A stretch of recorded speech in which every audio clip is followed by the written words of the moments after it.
At T-Mobile, our critical mission is providing unparalleled 5G coverage for when connectivity is mission critical. Introducing T-Priority, America's best 5G network experience for first responders, even in times of congestion. More capacity, faster speeds, better coverage. T-Priority from T-Mobile, built for tomorrow's emergencies, ready today. Discover more at t-priority.com. For qualifying organizations on eligible rate plans, coverage not available in some areas and may be impacted by emergencies. Empower. Claire is practicing her breathing for her upcoming yoga retreat in Bali. Has she ever done yoga before? No. But Claire worked with Empower on her savings and investment strategy. She got good at money, so she can be a little bad. Empower. Invest well, live a little. Join our 19 million customers today at empower.com. Past performance is not indicative of future returns. Investing involves risks. You may lose money. Advisory services are provided for a fee by Empower Advisor Group, LLC, EAG, a registered investment advisor with the Securities and Exchange Commission. Om Namaste. Hi, we're sisters, Amy and Nancy Harrington, the founders of the Passionistas Project, an inclusive sisterhood where women come to find support, purpose, and empowerment. Each episode, we share stories of passion-driven women breaking barriers and redefining success. Today, we're sitting down with Mahalene Dulay, the powerhouse behind Modern Wealth Collective. She's on a mission to shake up the finance world by helping women of color build and protect their wealth. So we're so excited to talk to you today. It's been a long time coming, and we're finally making it happen. Yes, I'm excited too. Thank you. You're very welcome. So what are you most passionate about?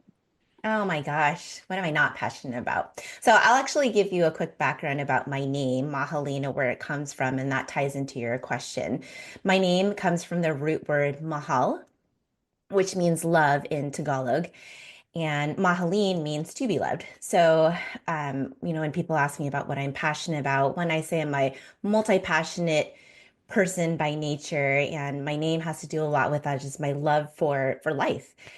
When it comes to passion for outside of the office, I love being outdoors. I love meeting new people, really big people person. Love spending time with my family, traveling, eating my way through travels, learning about new things. I mean, just really trying to take in as much as I can. I heard the other day that, life, there's no dress rehearsal for it. Like, this is all you got. And so that really resonated with me.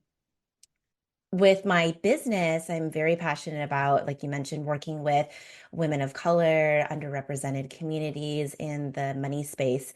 As a female financial advisor of color in a predominantly white male industry, it's been, there's been a lot of progress, but there's still a lot of work to do.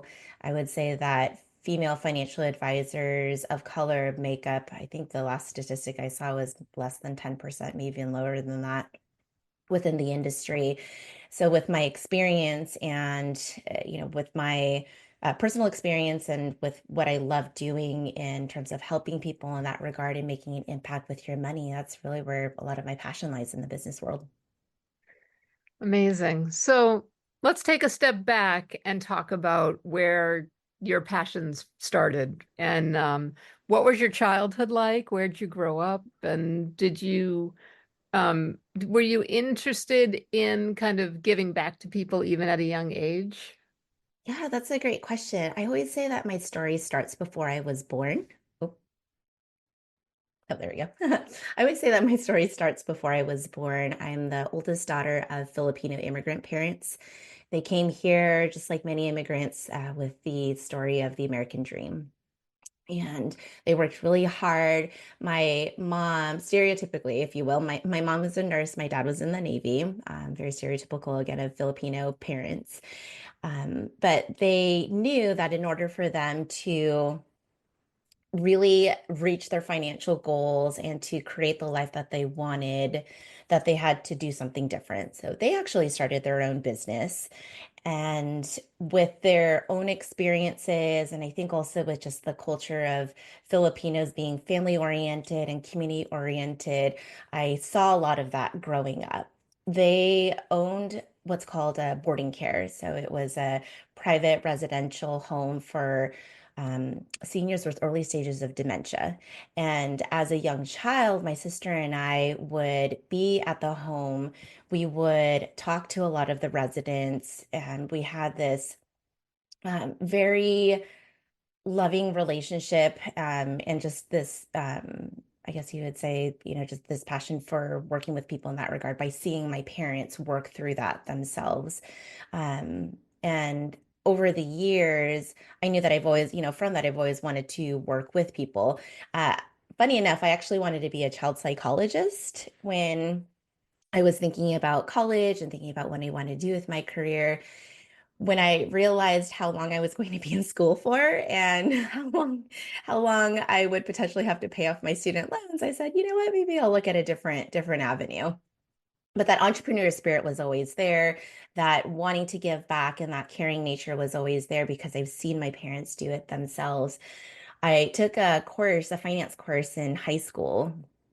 Yeah, oh, I'm sorry, not a finance course, but my teacher then, my economics teacher, spent some time talking about just like the practical side of money. Like when you turn 18, these are things that you should look at. And I was like, oh, this is kind of cool. So when I was thinking about, okay, if I'm not going to be a child psychologist, what other career can I look into? I took some finance courses and just fell in love with the whole aspect of being able to help people with something that is not only a part of their survival, but it's so integrated in so many different aspects of our lives. And I ran with it. I graduated from USD with a degree in finance and started my career as a financial advisor with a larger firm. And when I started back in 2007. So for those that remember that time, I mean, that was when the big real estate bubble was happening.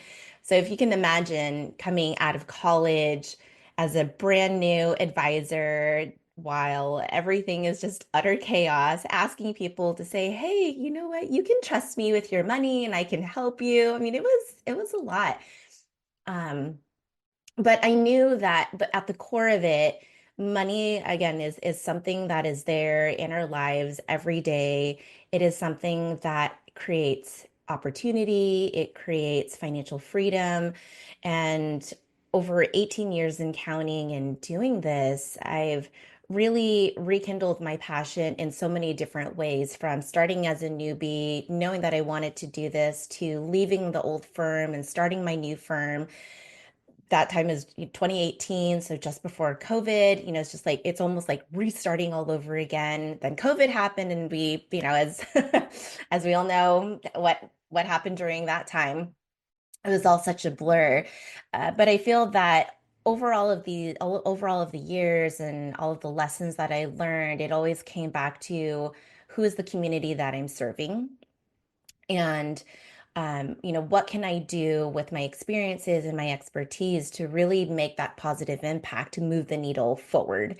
And it was in 2020 that the light bulb moment came to me, where I realized, oh my gosh, like again, all of this time, I've never really known exactly who I was serving. I was helping my clients. A lot of them have been with me since day one, but I didn't feel like there was any direction. And so in 2020, that's when I realized, oh my gosh, for so long, women of color have waited for a seat at the money table. And I got tired of waiting and said, you know what, I'm going to build my own. And then that's where Modern Wealth Collective was rebranded and reborn. That's beautiful. I love that. So let's go back to the housing bubble. Yeah. So you're fresh out of school. The housing bubble bursts. So how did you take the turmoil of that time and launch your career in the middle of all that?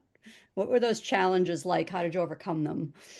Yeah, the biggest challenges were people telling me that I wasn't going to make it, being brand new in the industry.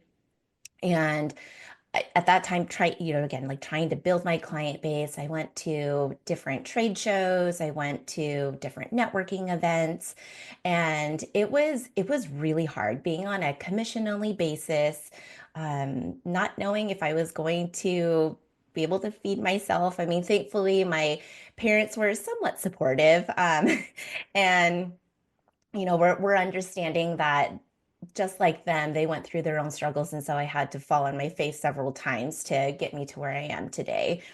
That time too, I would say technology was a really big one as well. I mean, again, during that time I'm going to totally date myself here, but to get to clients' houses, I had to print out MapQuest. And so I would have like a thick packet of different addresses and make sure I go to the right direction. I used to have to carry a paperwork bag that was, I felt sometimes even heavier than I was, um, and meet with clients in person. Sometimes in building my practice at the beginning, it was really difficult too because um, it was kind of like a numbers game, just finding clients to make sure that I can not only survive, but reinvest back into my business so that way I could grow. And I remember some of the other challenges too during those times was as a woman, um, going to trade shows where I would be the only female at the table with my male colleagues, and people would come by and I would talk to them. They go, "Oh, can I set up a meeting?" I'm like, "Sure, great. Let's go ahead and set one up." "Oh, I met with your male colleague, your boss." I'm like, "Oh, no, that's not my boss. That's my colleague, and you can still set up a meeting with me." Um, and I've just, again, I just, think back. I just literally wrote an article on this too for my blog. Just think back on some of the experiences too, even as a woman of color in the industry, and having to deal with the microaggressions and the stereotypes. Too young, you're too Asian, you're too this, too that.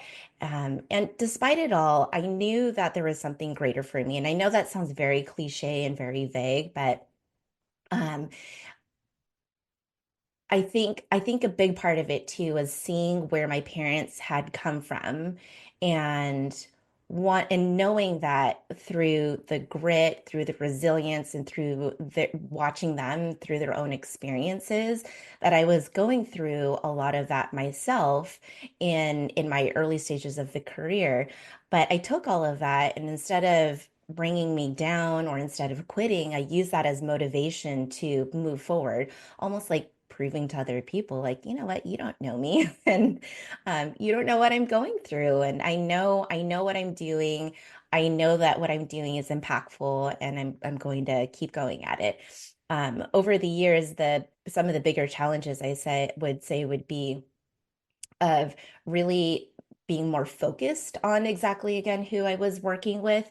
Um, and so, when I mentioned earlier that um, really, I guess, niching down and figuring out exactly who that community is, that really gave me a lot more clarity on my mission and the directions to where to go. Now, it's not to say that there aren't obviously more challenges now. I'm a mom of three boys, which is, very fun full-time job itself. And so one of the challenges now for me is trying to find that unicorn of a balance between being a mom and a business owner, while also thinking about my parents as they get older. As the oldest daughter, I'm likely going to be their primary caregiver. Um, and so it's in the season of life now where priorities are different, and so the challenges with those priorities are different. But that's something that I keep in the back of my mind, is that it is again a season, so it's bound to change, and whether something right now might be a challenge or a struggle, I have to think about again, where am I currently at, but then also more importantly, is it in alignment with what's important to me? And I think that's also a really big perspective that's helped me over the last few years. We read, I think, on your website that when you decided to found Modern Wealth Collective, that it was a big period of transformation for you personally in your personal life. So how did that impact the direction you decided to take the company in? Yeah, at that time when I left my firm in 2018, my oldest was three, so still a toddler. I had a newborn baby, and my husband was in a career transition. For me, if I look back at it, I'm like, oh my gosh, like what the heck was I doing during that time to leave and do something? But one of my mentors has told me that there's never really like a good time, right? Like a quote unquote good time to do something. And sometimes it is a matter of taking that calculated risk and just trusting in your intuition and trusting in yourself and the mission that you will get through it. And again, it's just another season that you have to overcome and go through. Um, but I would say, during that time, just as a second time around mom and, trying to maintain, maintain our own personal finances as my husband's trying to figure out his own journey in life. I mean, it was a lot to handle. I definitely give credit to my support system. I talk a lot about community, which is why I love the Passionistas Project, is because community is so important to me. As I mentioned, being Filipino, community is one of the core roots of who we are in our culture. And that carries with me even through Modern Wealth Collective. So my community is not just, what people would think of. Um, People around me or like networking, but it's also my family. It's my team that helps me run everything behind the scenes. It's my clients who I enjoy working with and get to be a part of their lives. And there's so much to say with community. I mean, I really believe that success is not achieved alone.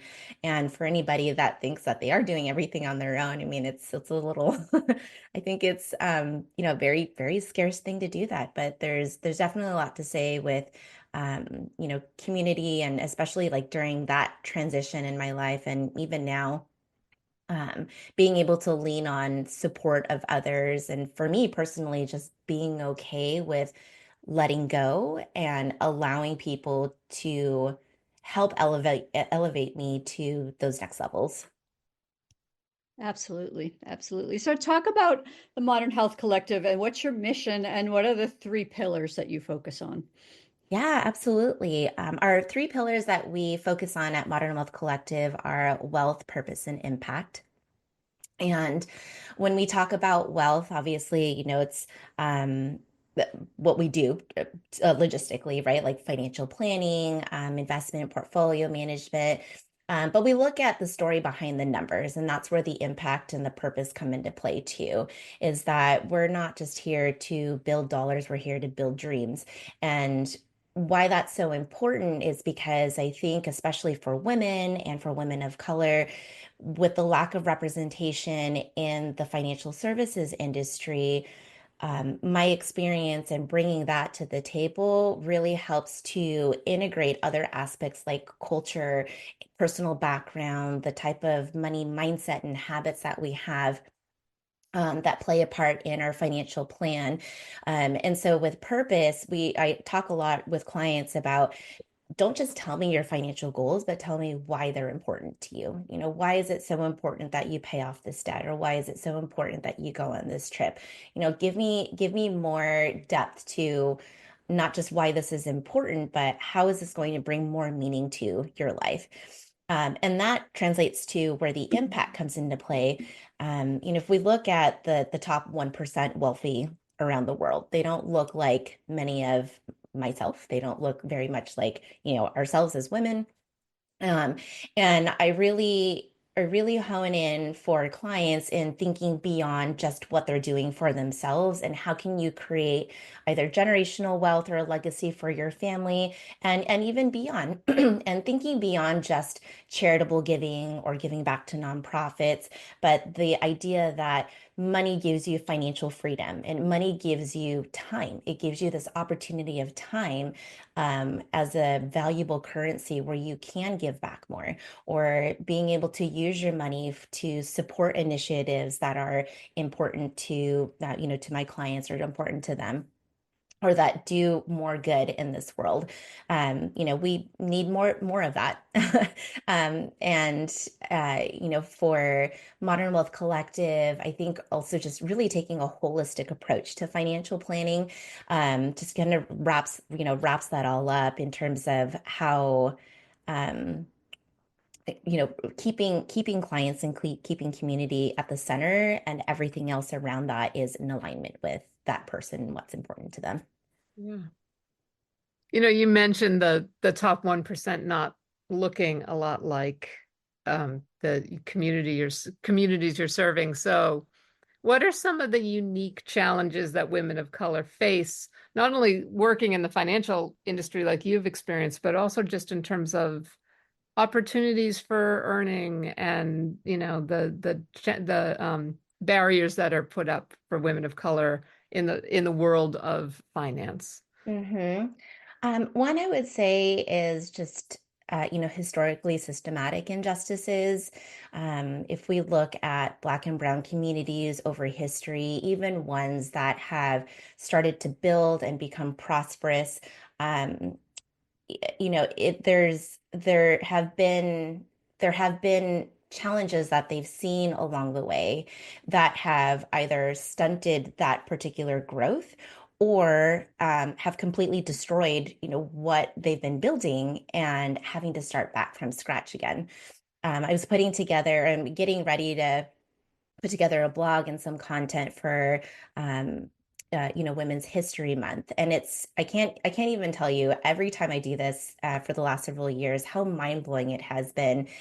I mean, just within the last 60 years, right? For example, women women were not allowed to open up credit or a bank account, have a mortgage without permission from their husband if they're married. Um, the wage gap obviously is still a really big issue. And just again, within the last 60 years, the Equal Pay Act was supposed to help with gender disparity in terms of income, but we're still seeing a lot of that, a lot of that disparity now. Even with something like the Affordable Care Act. So this is more in like 2010, before the Affordable Care Act, if women were to apply for health insurance for the same amount of coverage, their premium are typically higher than men for the same amount of coverage, which is, again, it's just like mind blowing to me. So when I look back in history, on how money, career, and business for women in general have been. It's even deeper for women of color because a lot of those laws that were enacted, even if we look at, the women's suffrage and voting and everything, a lot of it was to benefit to white women, and it wasn't until many years, if not decades later, where it then what became an advantage or a benefit for women of color and other marginalized communities. I mean, even the LGBTQ plus community as well, a lot of these were not available to them. And so when I talk to other small business owners too, I mean, there is a very striking um, very low percentage of venture capital or funding for small business owners. Again, small for women and then even significantly less for women of color. And, I think that's why, again, going back to why I built Modern Wealth Collective, it's so important to have the, not just the representation, but to also have the professionals who can resonate with those challenges because it's likely that they have gone through those challenges themselves. And so being able to navigate through that, I think really helps clients and really helps women of color see beyond what is going on and to really rein in what they can do with their money to change that narrative for others. So you mentioned earlier about talking to your clients about the emotional side of money and the cultural side of money.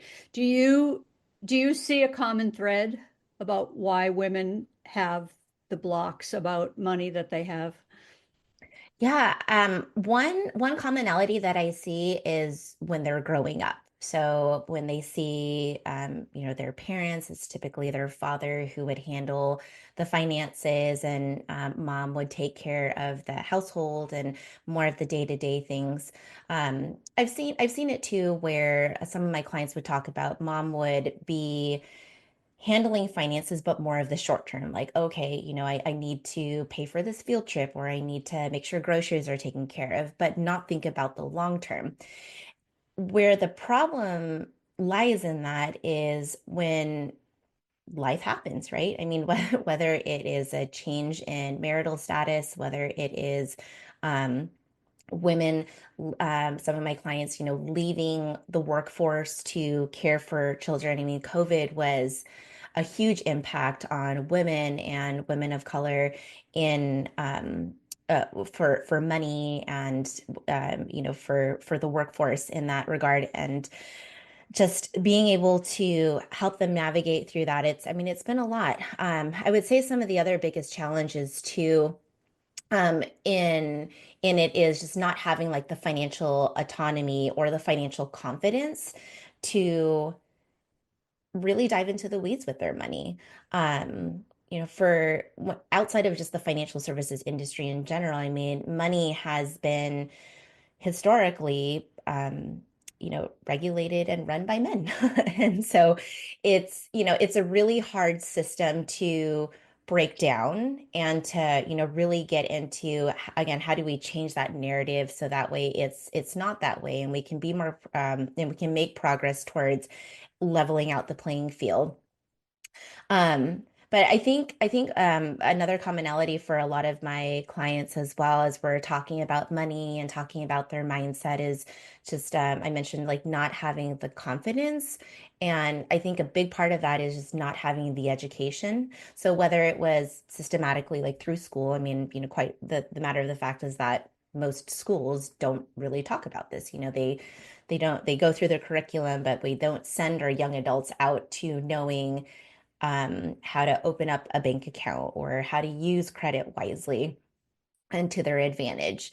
So not having that education and not having that confidence, I think really plays a part into like imposter syndrome. It plays a part into, I don't know what I don't know. And so I don't know what to do.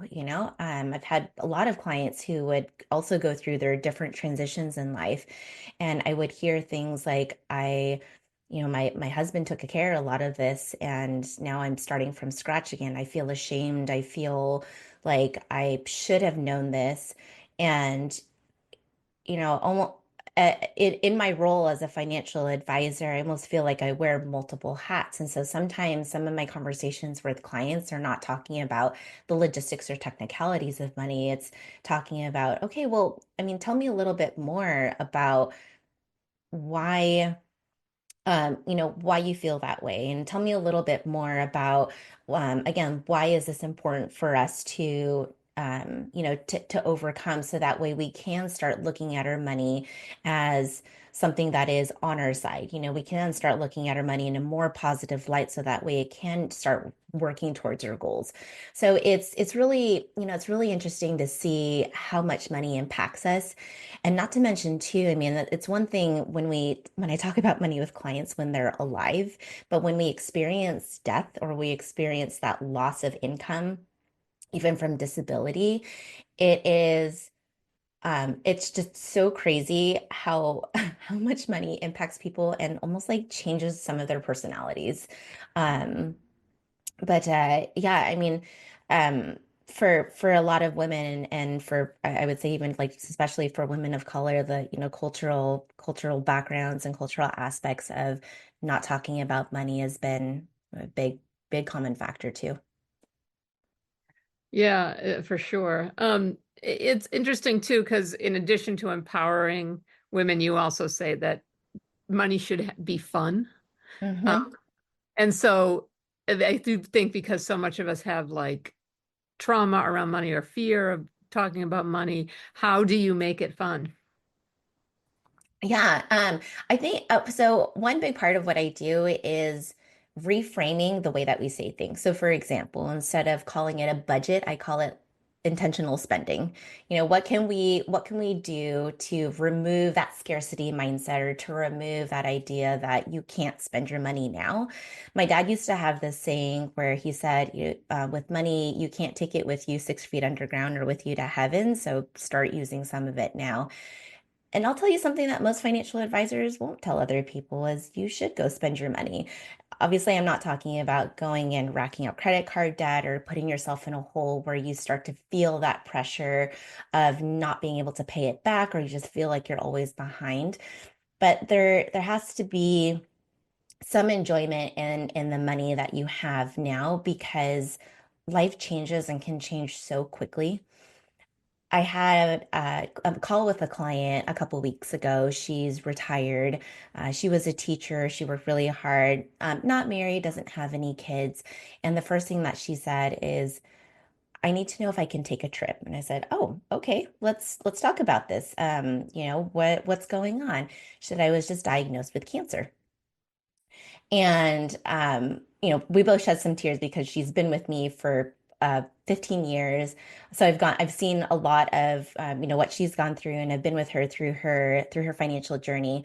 And I talk with her, and I look at her accounts, and I said, "Yes, and I want you to book your trip today." Um, and I explained to her, look, we talk a lot about saving for retirement. We talk about how women typically live longer in retirement. So there's that longevity factor. We don't want to be necessarily scared, but we do want to be mindful that we don't use all of our funds in the early years of retirement because we might need it later. Well, that later is now for you.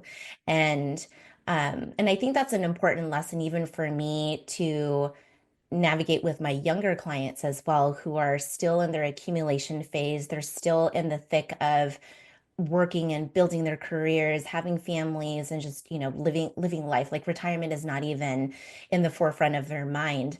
Um, and I think I think it's so important to really, like I said, spend money with intention. I mean, the old male idea of don't buy those lattes. We I talk about those clients who was like, if you want to go and have a nice drink at a coffee shop once a week, then let's put it in your intentional spending plan and make sure that it happens. If you want to buy yourself some flowers because they just genuinely make you happy, then let's put that in your spending plan. There's no reason why that you can't enjoy the things that you have now and spend your money now to like really, really live life because again, it can change and it can be gone in a moment. Yeah, that's such excellent advice. So what's your number one tip for women who just hate dealing with their finances and just procrastinate and procrastinate and procrastinate? I'm not talking about anyone in particular. Yeah, yeah. So it goes back to what Amy was saying is make it fun. So something that I encourage a lot of my clients to do, or all of my clients, I should say, is to have money dates. And when I say money dates, I don't mean like spending hours and hours looking at your statements and looking at everything. But even if you do once a week, once a month for a good solid 30 minutes, and you give yourself a priority. This week I'm going to be looking at how I did with my spending, or this week I'm going to make sure my beneficiaries are updated. This week I'm going to check off that list of starting to or increase my contributions. But whatever it is, I think just make it fun. And then two, for procrastination, I would say find an accountability partner. This is where it is so important for women to talk about money because we don't. We just don't. There are not many spaces where we can, and whether it's societal or cultural, where we just don't talk about money because it is not it's not something that you just do.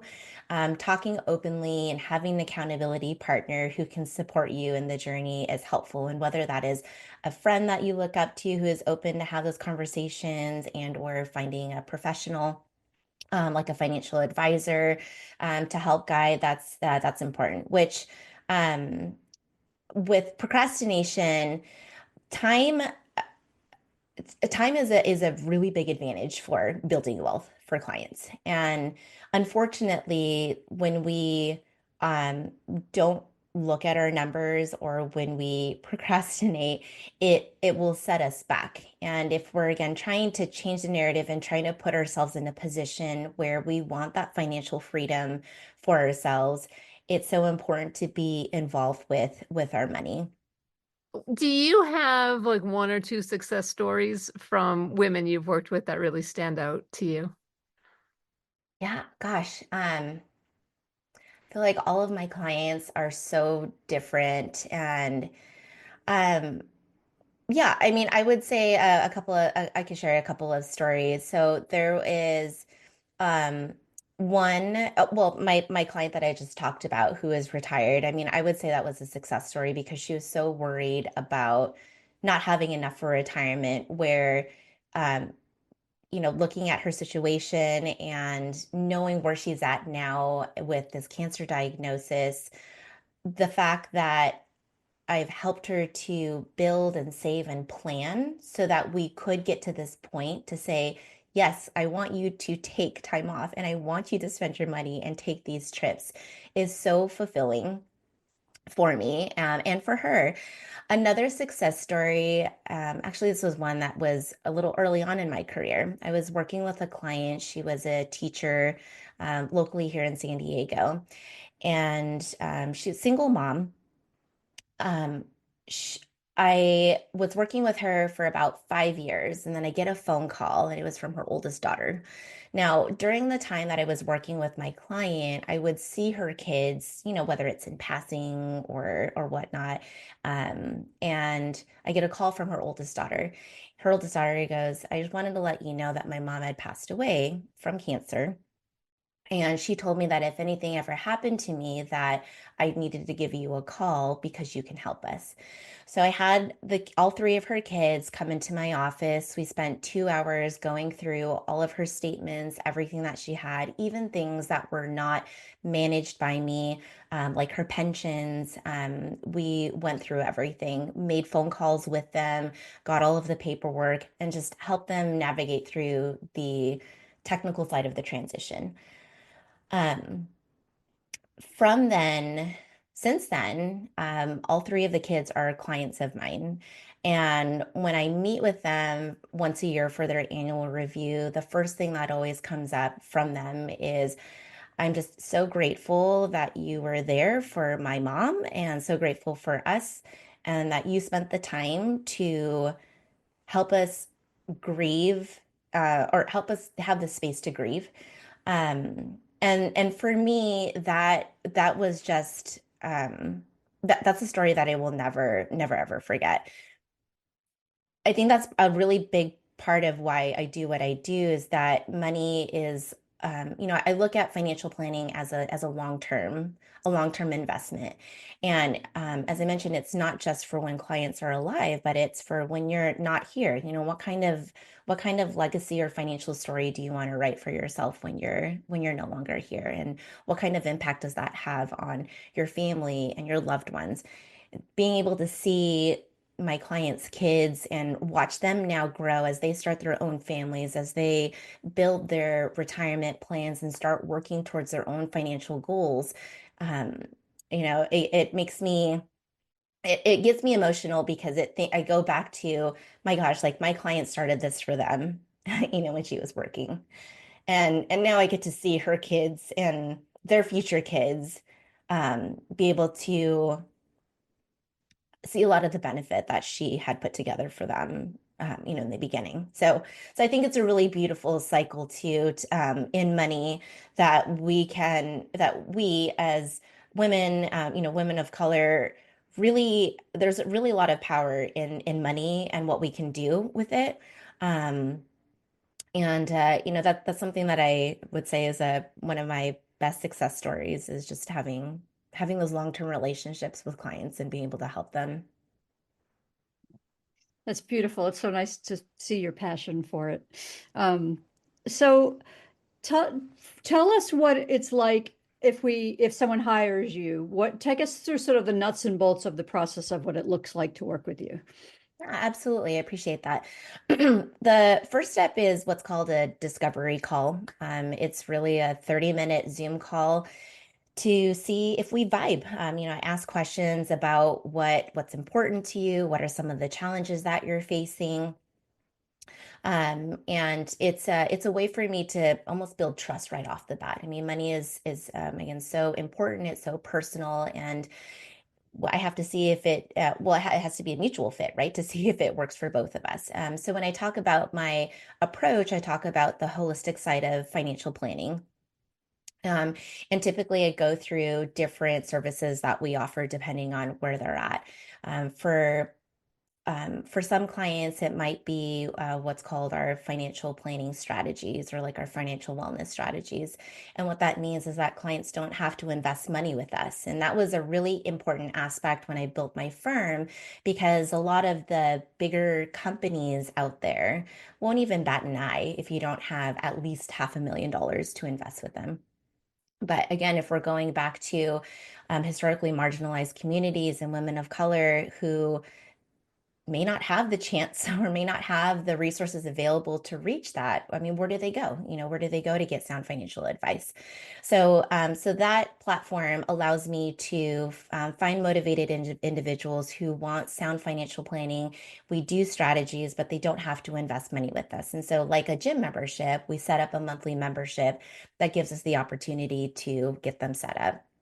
And then I have some clients who it makes sense to do financial planning strategies and they have assets to invest. So, most people want to learn about investing, but the truth of the matter is that either one, they don't have the financial confidence to do it or feel like they don't have the time to do it. And so they end up not investing at all. And so that's where I can come in to help clients figure out what is the best way to invest their portfolio based off of their risk tolerance, based off of their goals and their time horizon, and help them manage their portfolios for them. So that way it's one less thing that they have to worry about off their plate. Um, and then the other type of service that we have is what's called project-based. So this is where some clients come in and they're DIYers. They like to do things on their own, which is fantastic. But they just need a second pair of eyes to say, am I actually doing the right thing? Or is there something that I'm missing in what I'm doing where you can shed your expertise on? And so all of those different platforms really gives the opportunity for ways for clients to, again, receive sound financial advice without having to feel like they're pressured to do one thing or the other. And it gives them that flexibility. A lot of what we do when I talk about with clients in our meetings is there's the educational aspect. So I talk a lot about breaking down the complex jargon into something simple and very manageable. After each meeting I have with clients, we have a summary that's sent, and it's just a very clear plan that says, okay, here are your action items. So here's your homework, and then here's our homework, and we'll follow up with you. I think where financial advisors miss the mark in our industry is the communication aspect. So I've had over my career where some clients or new people who are thinking about becoming clients say, you know what, I haven't heard from my financial advisor in like 5 years. I'm like, 5 years? You know how much time, or like how much time or how many things would happen in a 5-year time frame? So for us, communication is so important. We contact our clients pretty regularly throughout the year. We meet at least once a year. We contact at least once a quarter. But we invite clients to say, hey, you know what? If things change, or if you're like, I don't remember that thing that you said about XYZ in the meeting, like, can you just clarify it for me? They can call, they can email us, and we're happy to answer their questions. I want clients to walk away feeling more financially confident than they did before. And I'll tell you, I mean, some of my clients have been working with me for the 18 years that I've been doing this. I'm, celebrated 18 years this year, which is a wild thing to say. And some clients still ask me the same questions that they've had every year for the last 18 years. And they go, I'm so sorry, I have to ask this again. I was like, no, there's no reason why you need to apologize. I would much rather you ask the questions so that you feel confident and that you know that this is a safe space for you to not feel judged or feel ashamed to ask the question. So even if it's the same question, just go ahead and ask it. But yeah, it's a very long-term relationship that I have with clients. And part of the reason why I call it Modern Wealth Collective is that I don't claim to be the know-all of everything in a financial plan. So for example, I'll do collaborations with their tax professionals, or I'll bring in estate planning attorneys to talk about their legacy plan. We bring in their insurance agents to look at their home insurance and car insurance policies to make sure everything is in alignment with their goals. So it's very much a team effort, and going back to that idea of community. And that's what I think makes us so unique.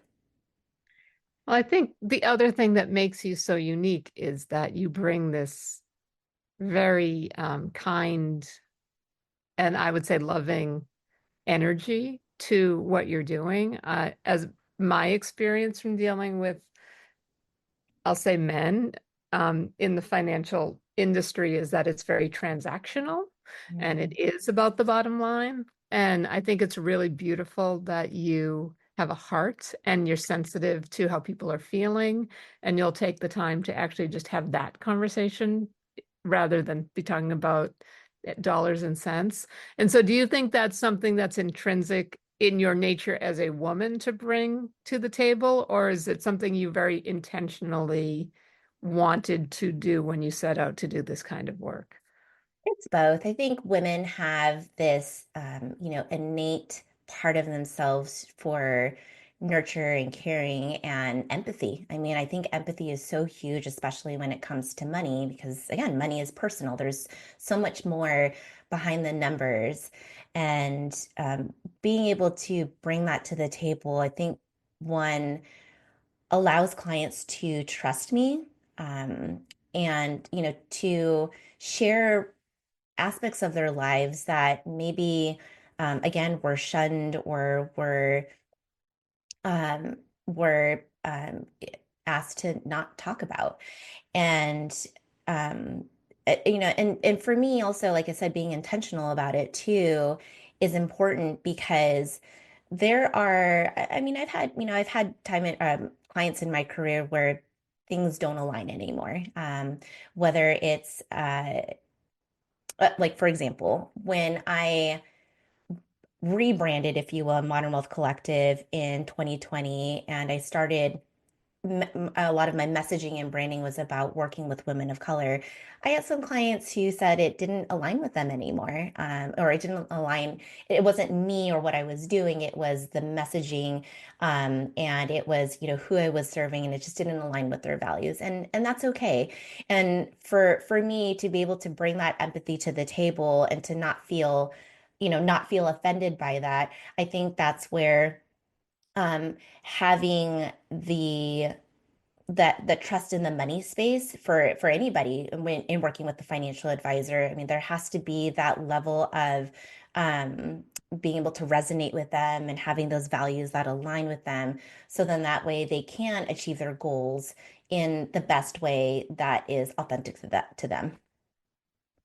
Yeah, that's great. So you're also a founding member of the Authentic Asian. So tell us a little bit about the mission of that network. Yeah, this was recent. So I say actually maybe not so recent, maybe 2 years now. But the Authentic Asian, shout out to the founder, Misa Chen. Um, she so it's actually a colleague of mine out in the East Coast who happens to also be another financial advisor of color. Her name's Rita. She reached out to me and told me about the Authentic Asian, and saying that Misa is creating this platform where other Asian American women can come together, share stories, network, and really build support for one another. And as a founding member, I mean, I got to see a lot of the, almost like see the business starting from scratch, and being a part of the process of what is this going to look like, and how can we continue to support the community. What I really love a lot about the Authentic Asian is that, very much like Modern Wealth Collective and some other organizations, that it's very specific to that community that they're serving, right? It's like very, very niche. And as an Asian woman myself, the platform and the people we're able to share a lot of stories that resonate with one another. And it's really amazing to see how many Asian women have really broken the ceiling over the last several years. I mean, we have fireside chats with CEOs that I didn't even know were CEOs of these bigger companies, let alone, Asian female CEOs. And it's just so amazing to be able to have that space. And going back to why even with your community, having a group of people who are like-minded and are there to support one another. I don't think that we have enough of that.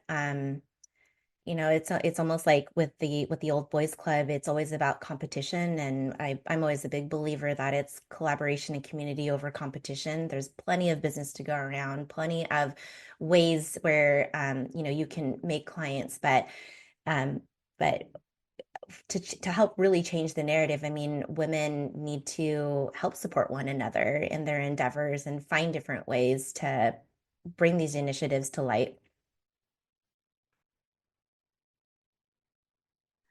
Absolutely. We could not agree more. So what's the question we're not asking about building and protecting wealth? Ooh, what's the question? That's a good question. Haven't had that one before.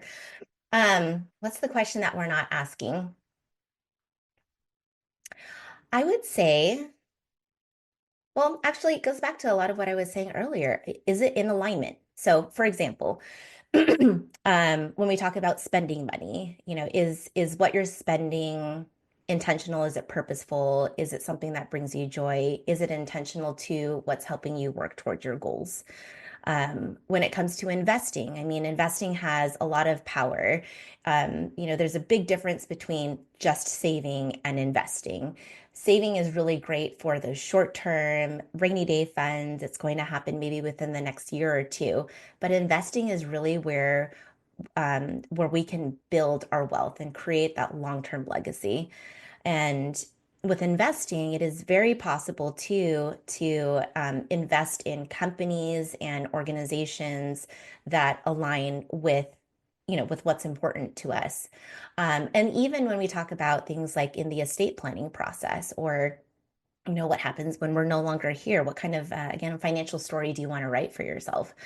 That in your trust, or what you write in that estate plan and how you're building everything up to then pass down to future generations, is that also in alignment with what's important to you?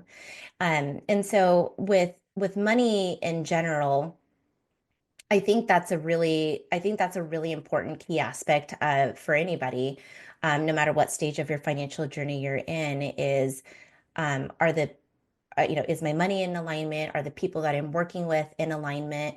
In my business, are the clients that I'm serving in alignment? It's yeah, I mean, that's a really great question, and so that's the first thing that comes to mind. Excellent. And where do people get in touch with you if they want to work with you? On our website at modernwealthcollective.com, you can sign up for our newsletter, and also sign up to set up a discovery call with me. The discovery call is complimentary, and some people say, like, okay, well, if I do this discovery call and it doesn't work out, then I'm back to square one. So something that I talk about with clients in the discovery call is that if it's not a fit, I tell them, okay, at this time, I don't think that this is a really great fit for us. But based off of what you talked about, here is another resource that you can go to, because I really think that you obviously set up a meeting for a reason. You're motivated to do something. There's something about your money right now that is speaking to you to say, hey, you need to go find some guidance. You need to find an accountability partner. And that's something that I think is really helpful for that first call, is that it doesn't just have to be with me. There's bound to be somebody else, or somebody within my network that I can point you in the right direction, so that way it is a better fit. But yeah, heading to our website, we're also on social media. You'll find us on Instagram, Facebook, and LinkedIn. And yeah, I mean, hopefully, for those of you that are listening, that you get a chance to connect. And as I mentioned way early on in the podcast, that I love meeting people. I love building my network, and I love building my community. And so when people sign up for our newsletters, or when they sign up for a call, I mean, you are part of our Modern Wealth Collective community, and that's important to me. So one last two-part question, which is, what's your dream for yourself, and what's your dream for women? My dream for myself is, and this actually ties into the second part of the question. My long-term legacy vision is to work more on pushing policy to make financial education mandatory. There is movement already for making it mandatory in high school, which I think is fantastic, but I think it needs to start way earlier than that. It needs to start as early as kindergarten and be something consistent, consistent education and curriculum all throughout middle school and high school as well. And we, we see that a lot with, in the way that I talk to clients or even just people in general. When I say, hey, you know what's something about money you wish you learned? It's like, well, I wish I knew about this in school, or I wish I knew about it earlier. And so long-term legacy vision is to work with a collective of other financial professionals and other like-minded people who are already doing the work, but wanting to push it further. So that way it is accessible in public schools. And specifically for women, my dream and my vision for women is to not just even out the playing field, but to be to show that representation and to have the 1% look more like me, to look more like you, to look more like the women that are hustling and grinding and having been told that they can't do it, or that they can't hold a career and be a parent, or that they have to have kids to be successful. Like, it doesn't, no, like the narrative and on all of that needs to change. And I think where money comes in is that money creates that unique opportunity of power, and we shouldn't be afraid of that power. We should really harness what we can do with it to create that change and that impact. Thanks for listening to the Passionistas Project. Since we're not only business partners, but best friends and real-life sisters, we know how unique and truly special our situation is. We know so many solopreneurs, activists, women seeking their purpose, and more, who are out there doing it all on their own. They often tell us they wish they had what we have. So we've created a space for them and you to join our sisterhood, where trust, acceptance, and support are the cornerstones of our community. By joining, you become part of our family. We'll give you all of our sis tips on building meaningful relationships through the power of sisterhood, and all the tools you need to thrive in 3 key areas: business growth, personal development, and social impact. You'll learn from our panel of Power Passionistas, who are experts on topics like transformational leadership, letting go of perfectionism, the power of community, and so much more. You can connect with like-minded women and gender non-conforming, non-binary people who share your values and goals in chat spaces, at online Passionistas pajama parties, and virtual and in-person meetups. And you can register for our exclusive series of online courses designed to help you tap into your intuition, find your purpose, bring your mission to fruition, and integrate diversity, equity, and inclusion in every aspect of your plan. Be sure to visit thepassionistasproject.com to sign up for our free membership to join our worldwide sisterhood of passion-driven women who come to get support, find their purpose, and feel empowered to transform their lives and change the world. We'll be back next week with another Passionista who's defining success on her own terms and breaking down the barriers for herself and women everywhere. Until then, stay passionate.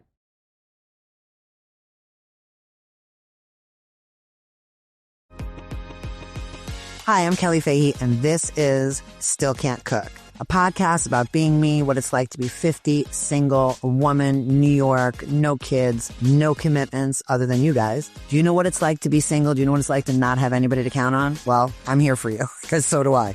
What are you thinking about after 50? Figuring out the changes? Because man, changes. Subscribe to us wherever you listen to your podcasts. And if you're on Instagram or TikTok, please follow us at Still Can't Cook.